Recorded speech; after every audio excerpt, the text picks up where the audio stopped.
Bonsoir monsieur. Bonsoir. J'espère que vous êtes bien. Bonsoir les GE. Alors, euh, test de variance. On peut être Bonsoir. amené à... Bonsoir Nora. Test de variance. Alors, on peut être amené à comparer deux variances dans les situations suivantes.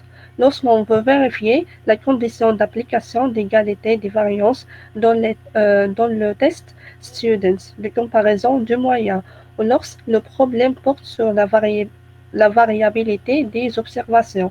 On a un exemple, choisir le meilleur instrument de mesure, celui qui entre la variabilité la plus faible. Test de Fisher, on a sous l'hypothèse nulle H0, les deux variances sont égales et le rapport est égal à 1. Deuxièmement, lorsque le rapport est significativement différent de 1, on rejoute H0 et on accepte l'hypothèse alternative H1 qui suppose que les deux variances sont différentes. Alors, on a le principe de test Fisher de comparaison de deux variances. Le test Fisher consiste à calculer le rapport F égale à SA2 divisé par SB2 en mettant la plus grande variance au numérateur. Ce rapport est comparé à la valeur F lue sur la table.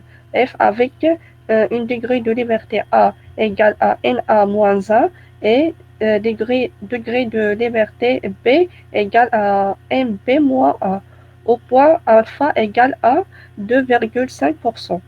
Si si F si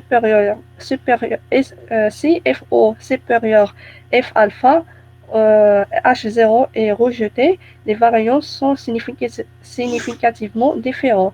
Si F inférieur à alpha H0 n'est pas rejeté, on peut supposer l'égalité des variances.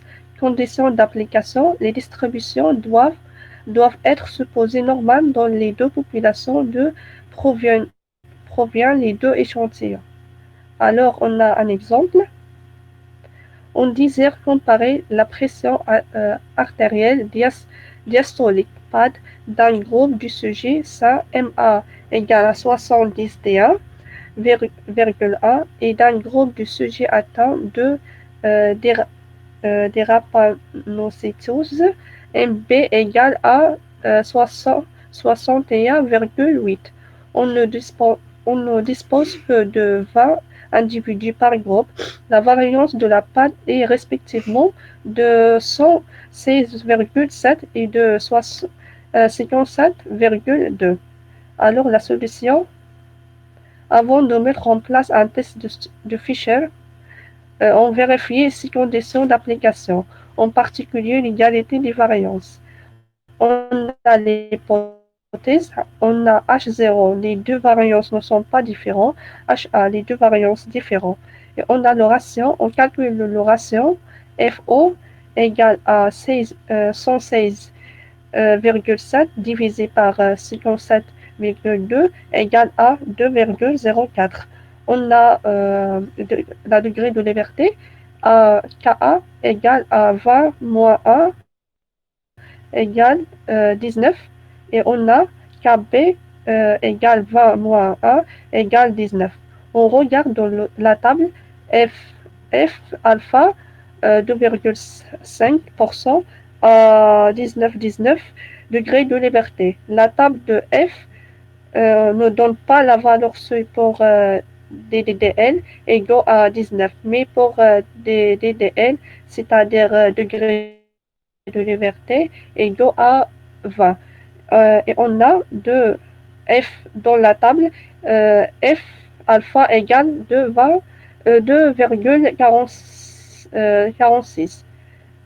Alors enfin, la valeur trouvée FO 2,04 est donc inférieure à la valeur seuil. Donc on ne rejoute pas H0 et on accepte les deux variances et différents.